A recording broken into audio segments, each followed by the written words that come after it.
The moment I stepped from my time machine, I was engulfed by the sights, sounds, and sense of a city that was more alive than any modern metropolis.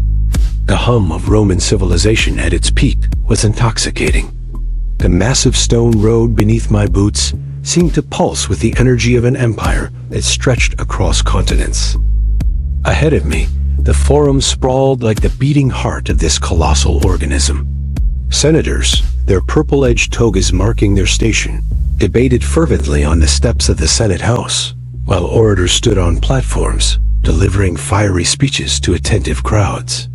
Merchants haggled over prices for silk and spices from lands so distant, they sounded mythical even to me. Temples to gods I'd only read about in history books loomed above the streets, their marble columns gleaming in the sunlight, while priests lit incense and murmured prayers in ancient Latin.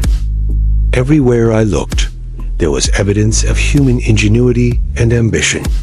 Aqueducts cut across the skyline like arteries, carrying fresh water to fountains where children splashed and women filled clay jugs. The Colosseum, a monolithic amphitheater, echoed with cheers and the clash of steel as gladiators fought to the death for glory and the entertainment of thousands. This was no mere city. It was the embodiment of power, discipline, and grandeur. As the day waned, the energy shifted.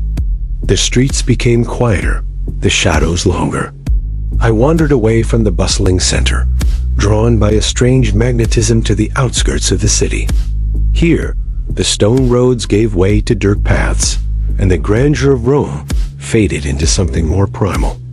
The locals here were different, hunched, wary, their eyes flickering with fear as they glanced toward the horizon.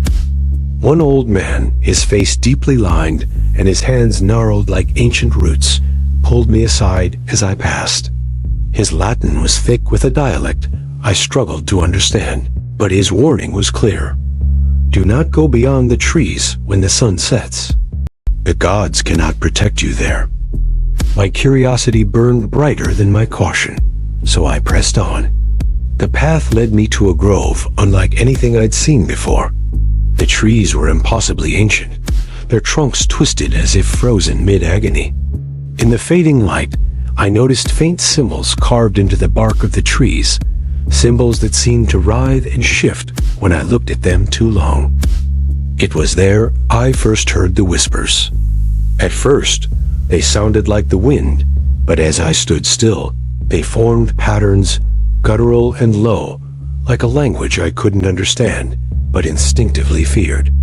A chill ran down my spine, and for the first time since I'd arrived, I felt truly out of place, not just as a time traveler, but as a living being.